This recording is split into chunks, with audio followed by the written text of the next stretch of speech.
In November 2023, I had the honor of being a co-host of the Network to Heal Summit, which was created by Mathias and Doris Berner with fellow co-host Nathaneal Schwartz. The following episode is a taster of the interview which Mathias did with Dr. Angelica Lemke, and I will be sharing more taster episodes with you over the coming days. If you enjoy this lecture and would like to purchase the Summit package to have full access to all the lectures plus bonus content, then Mathias has organized a massive discount for my listeners. The package is normally €295, but if you use the code NETWORK2HEAL200, you will receive a €200 discount, meaning you can get the entire Summit package with bonus content for only €95. To access this, visit www.networktoheal.de. You can then select if you want the website in English or German. Scroll to the bottom of the page where it says Secure your conference package now and enter the discount code NETWORK2HEAL200. Easy peasy. Enjoy the episode.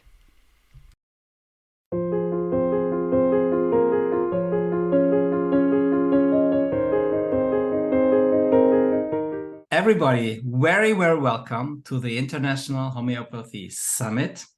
Today we travel to the United States and meet a very beautiful and very enthusiastic and also engaged woman. And this is Angelica Lemke, and she is a naturopathic doctor. She's a homeopath. She is working with families, especially with mothers and with children. And she's treating kids with complex, with complex symptoms like autism, PANS, and much more. And she's helping the families very deeply because she's entering differently than others do it. And we are very happy to have you here today, Angelica, to talk about Doris, to talk about talk about the miasmatic awareness and healing pregnancy trauma for children. And so we're very happy that you're here, Angelica, and that we could talk with you. And I think our community will really like and benefit a lot from our talk. Thank you so much for the both of you coming on today, Doris as well. And lovely to hear that you have a daughter, and so you'll connect to what I have to share as well. I love working with children. You never tire, really, when you can connect to the love inside of you as a parent.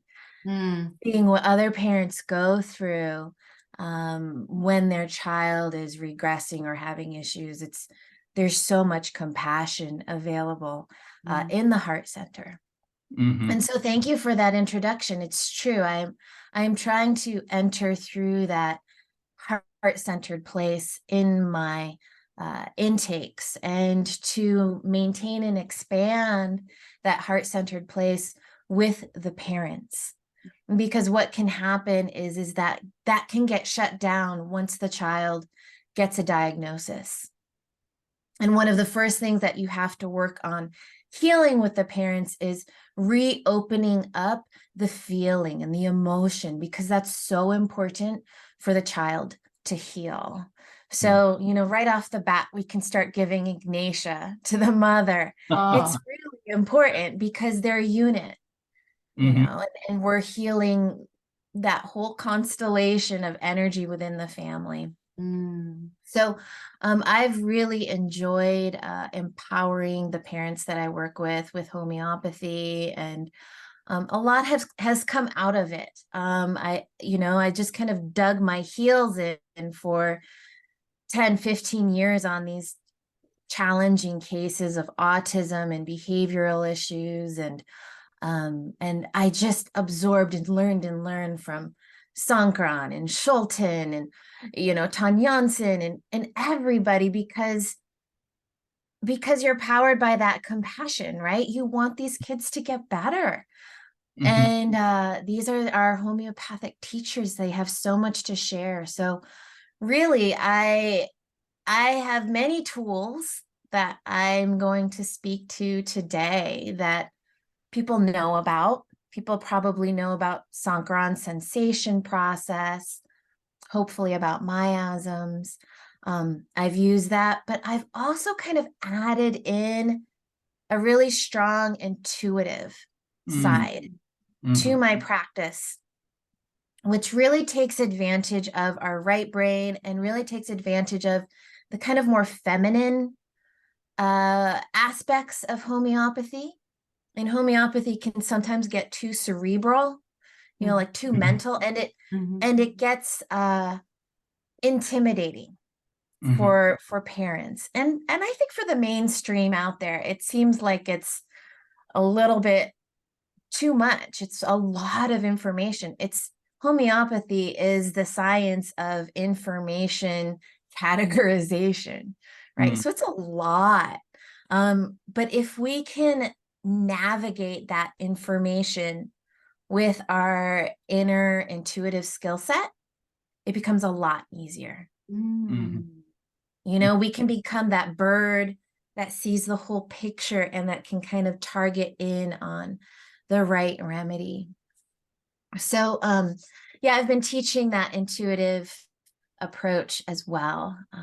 So yeah, you know, and then I make it public that homeopaths can do things like muscle test and use their intuition. And I have all this feedback from homeopaths telling me, I've been doing that, but it's secret. I don't tell anybody. Exactly. Yeah. Right. You know what happened when we first did our first summits, you know, and, you know, there were all these separate schools in homeopathy. And we just started the summit and we were interviewing everybody from each school. So we were neutral.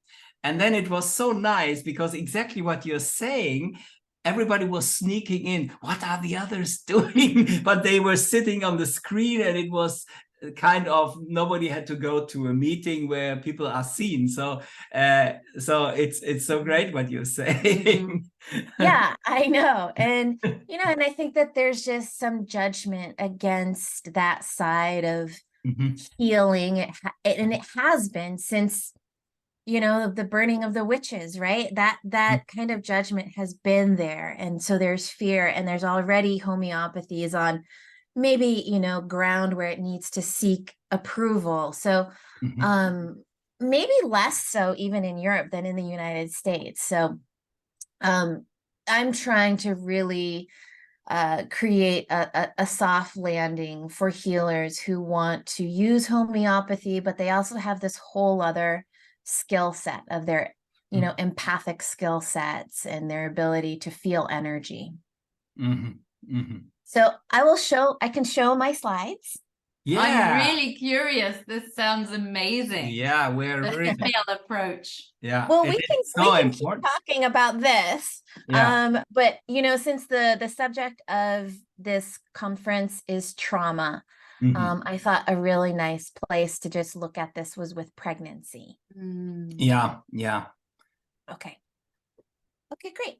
So that's my book, Healing Complex Children with Homeopathy, which you can get on Amazon. And this also was the result of working with these parents. And I started in writing this book to just collect all of these data points on the behaviors of these children, because we have materia medica for adults, but we don't necessarily have materia medica for the unusual behavior sets of children, like spinning and doing things with their hands, the things that you can see with autism.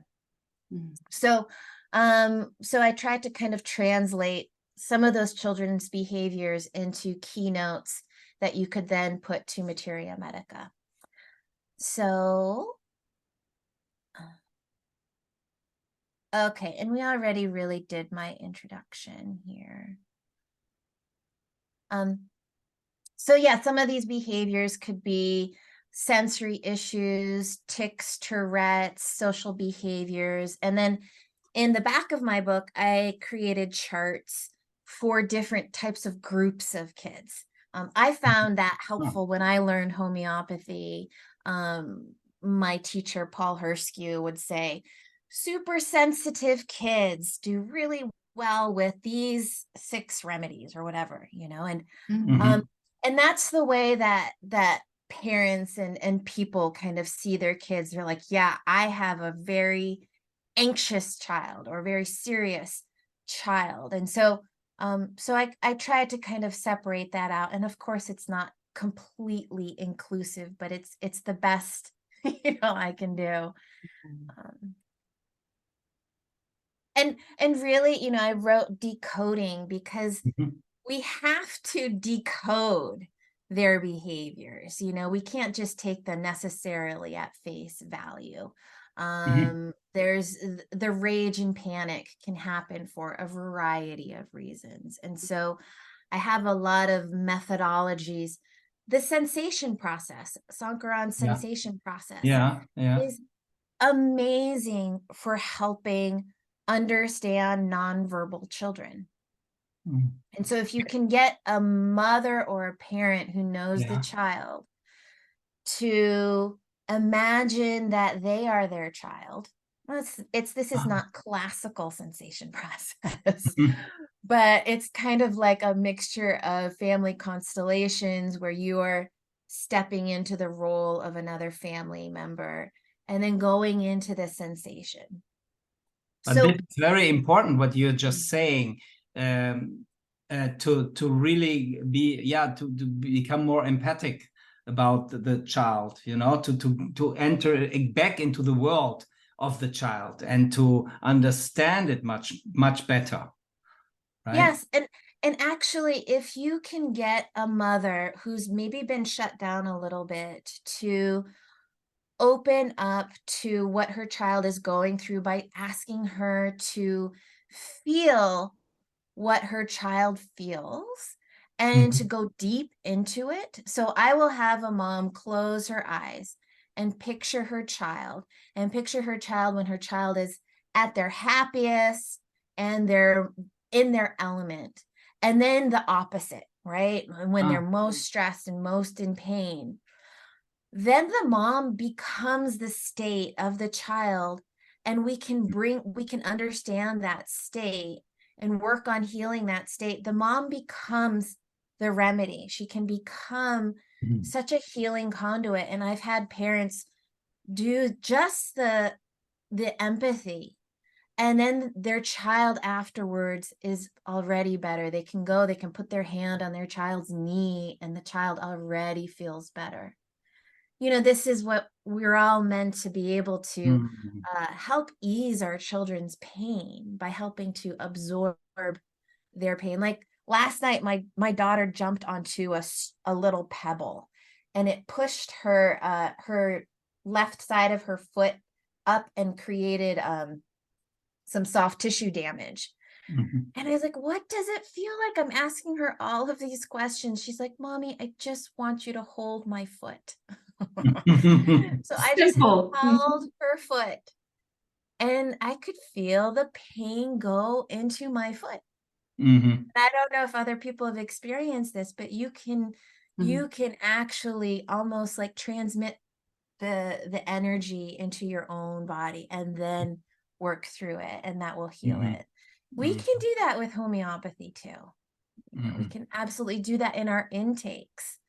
And actually, often, and people don't necessarily like to accept this idea, but what the child is experiencing is just the downriver downflow, the overflow of what the parent is resistant to experiencing themselves, Yeah, I just wanted right? to say we get more empathy about ourselves also, right? About Right. our inner child and our yeah, maybe our also some suppressed sides of us. And so the more we dive into this into the child so that we like feel it or her or him, so the more we feel ourselves and heal our own wounded child, probably also children, I mean the inner child.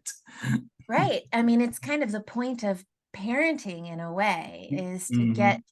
a second chance to heal these Mm. these Mhm. parts of you. And Yeah, when we're resistant to that, the children, you know, just kind of start to accumulate all these chronic issues. And then people start to realize, oh, this is my stuff. I can work on healing this. And then they realize this is my parents' stuff.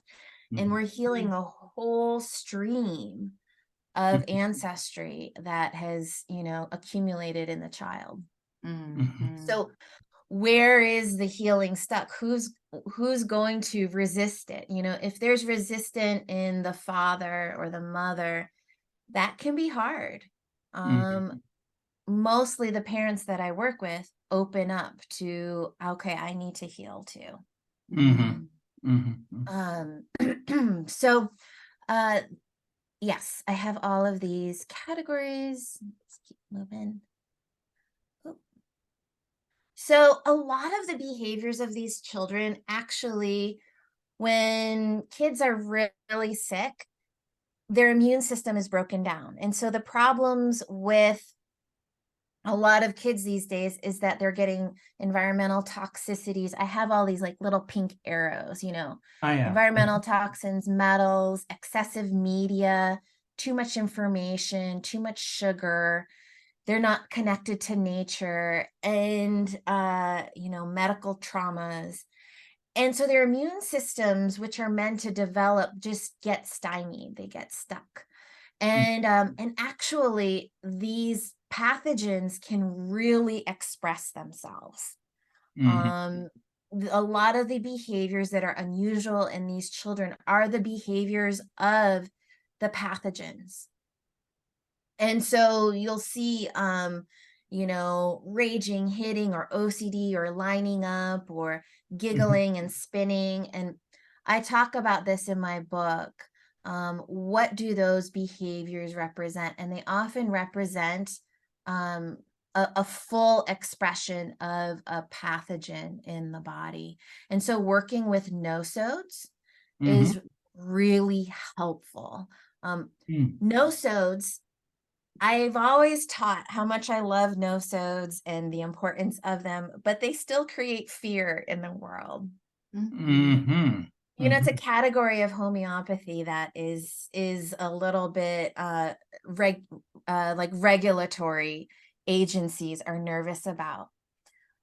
But it's really the area where we can tap into the shadow side of ourselves, these subconscious shadow pieces, very deeply. So I love nosodes. I feel like if we can really push through some of the blockages we have with infections, we can really accelerate humanity. So the nosodes, in which potencies are you using them? All potencies. You know, we can do the standard 30C through 10M and moving through them. But you know, if somebody is stuck at a certain place, we can kind of repeat it. And the intuitive side of my practice is that I kind of feel in gently. I don't want to aggravate, and I don't aggravate because I'm also using energetic testing and feeling, well, what's right for this person in this moment? You know, I might have a woman who's completely energetically advanced in her ability to move energy, and she's detox, and I can give her a 1M once a day and she's moving through a ton. Whereas like some people can only take 30C once a week, you know, and so it's pretty dependent. So and you talked about medical trauma. Could you talk little more about that, especially for children, and then we could go to the nosodes, if it's okay for you? Because I feel the children very often these days get so many medicines, you know, already they get from the parents already the how you call it, painkillers and stuff like that, and it's normal for them. I'm a primary school teacher, and going on field trips with the children, I see that the usage of painkillers has increased tremendously. Really, that's so interesting. It's normal for them to immediately take a painkiller if they've got a headache, I mean, okay, they're on a field trip, but still. It's very, I know, and that's why we need a real grassroots revolution with mothers. If mothers can learn homeopathy and learn to use that instead of pharmaceuticals and just standard medicine, painkillers and antibiotics and steroids, we can shift and improve the health of the next generation so that we don't have so much polarity, so much resistance to our pain and resistance to infection. What homeopathy really teaches us is a kind of allowance, and then to go with the body and support the body to move through that. And so the first thing people go to is vaccination, right? And vaccination is massively problematic, but it's not the only problem. And I think a part of it is that we put too much of the causation sometimes on vaccination when it's really just so much. It could be, and during pregnancy specifically, women are really allowed to take antidepressants, anti-anxiety meds. That's not great.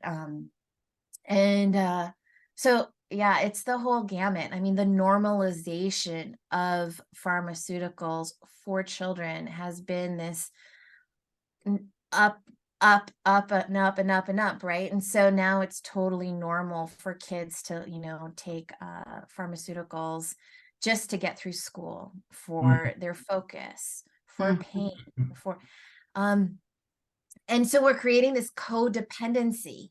It's very carcinosin. It's this like real scaffolding where that person can't live without these supports.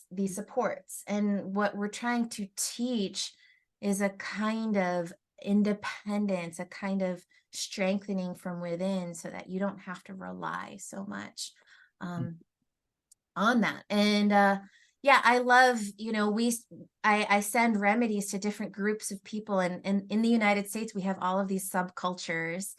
We have like the Amish, and we have like little subcultures of people that aren't in the mainstream, and they love homeopathy. You'd be surprised. The more traditional religious groups, they don't want to actually rely on the medical system. There's still this freedom and independent spirit. And I love that, and they have their homeopathy study groups, and they, are able to, help their children with basic complaints with homeopathy. So, that's it. And we can go towards the side of homeopathy that's practical homeopathy, where we are clearing vaccinations, we are clearing antibiotics, steroids, and that is really helpful. But we also want the core, deep constitutional prescribing. And I try and do a combination of both, where you're getting both at the core and you're treating the miasms. And I'm not the only homeopath that does this, but then you're also doing these clearings. It's actually becoming, it's a little bit more complex than giving one remedy at a time. But it's becoming, I think this is becoming a common style of practice. So, yeah. So, I love no-sodes, and what I have seen is that these diseases are here to teach us a lesson. And if we resist the lesson by always taking, what does an antibiotic do? Is it tells the body, you don't have to fight off that infection. This medication will. And then our body starts to forget how to do it if it gets too much of it. That's not to say that there isn't a time and place for antibiotics, but I think it's generally been recognized, even by the medical mainstream, that antibiotics are being overused and creating these superbugs. Why are we creating superbugs? Because we're so resistant to learning what we need to learn. And when we can take the remedies, it's a gentle way of learning the lessons of each infection. So one of the most important nosodes that I gave early in my practice was streptococcinum. I gave it for autoimmunity showing up as pandas, showing up in, obsessive behaviors. Even autism is has an autoimmune aspect to it, where strep is important. And the feeling with strep is I'm attacking myself. The bacterial energy is somewhat aggressive. And then when it turns inward and becomes autoimmune, is I'm attacking myself. And literally the mind energy is I hate myself. So you can have like this happy kid, and then they get a strep infection, and then and maybe it doesn't resolve, or maybe they get antibiotics, whatever, but after the strep infection they're much more negative. And they're just like, I'm awful at soccer. I shouldn't do soccer anymore, or football. And then you could give the strep nosode, and it clears that up, and people become more loving, more positive. And that's actually Andreas Tilch, I think, is going to give a presentation on this. And I truly believe that the strep miasm is one that is huge, especially in Western culture, because of how much we've given antibiotics and we've just suppressed it so much. And it's kind of, it should be recognized as big as carcinosin in homeopathy, because it really is a big miasm. And then I have other ones here, Lyme disease, which you have in Germany, same in the US. Yeah. Right? And it's like the imbalanced negative thought is the universe is against me. I'm the victim. I hold on to my anger. It's a kind of a deep feeling. I'm not in the flow of my natural self. I feel isolated. And then with Lyme, you have to learn how to surrender and forgive. And my friend who had chronic Lyme, he said, I finally healed it when I could put the Lyme spirochete in my hand and tell it that I love you and I forgive you. Do you also program water with that? Yeah. Exactly.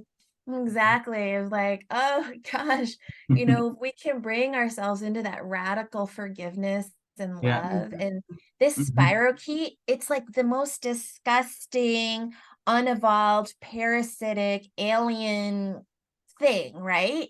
And if we can look at it and say, I forgive you.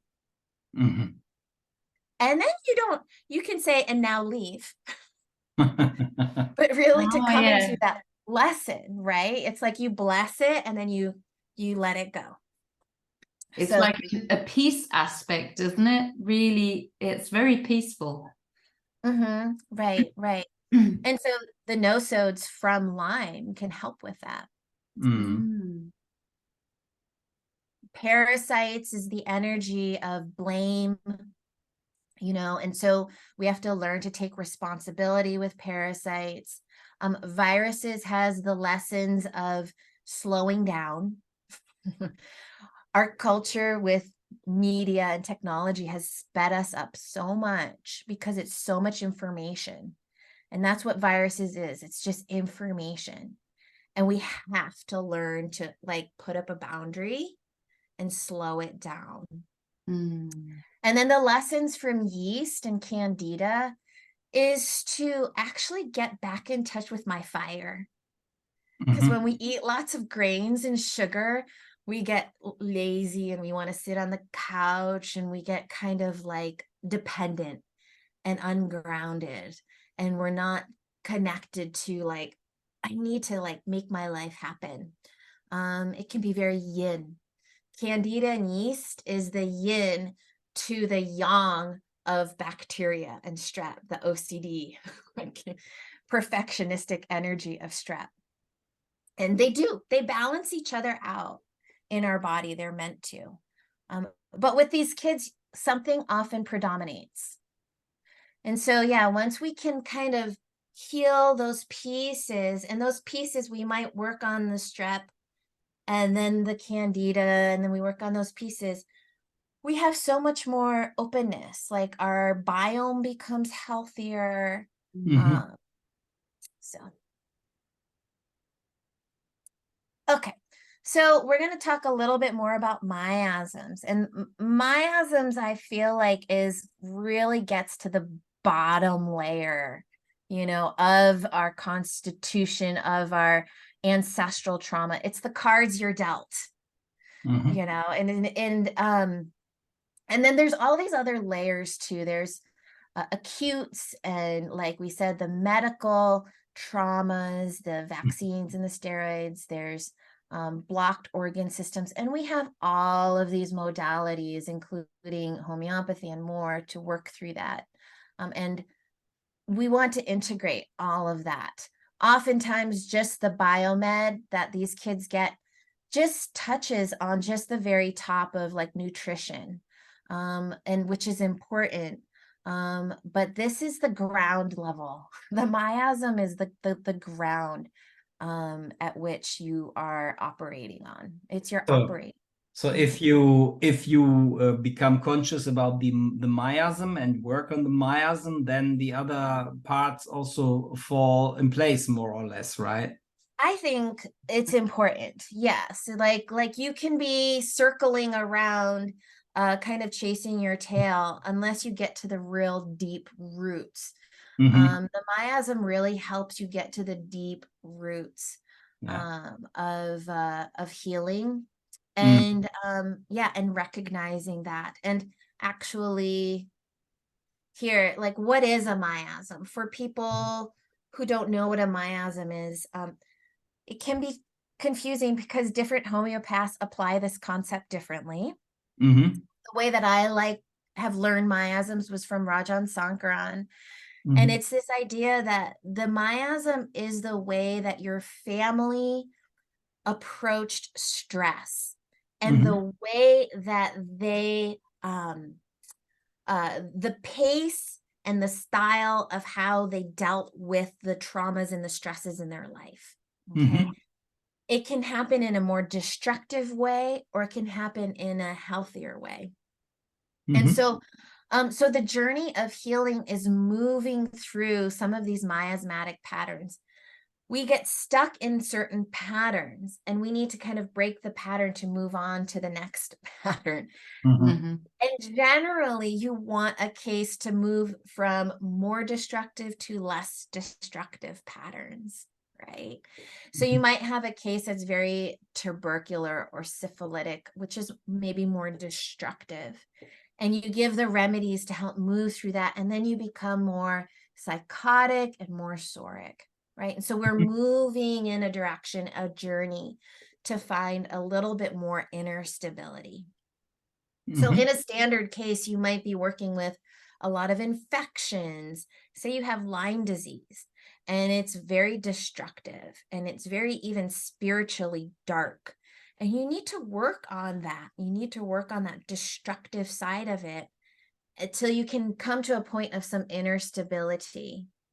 Like a lot of people, even with the tubercular miasm, they're moving. They can't find the place where they want to be in life. They're very unrooted.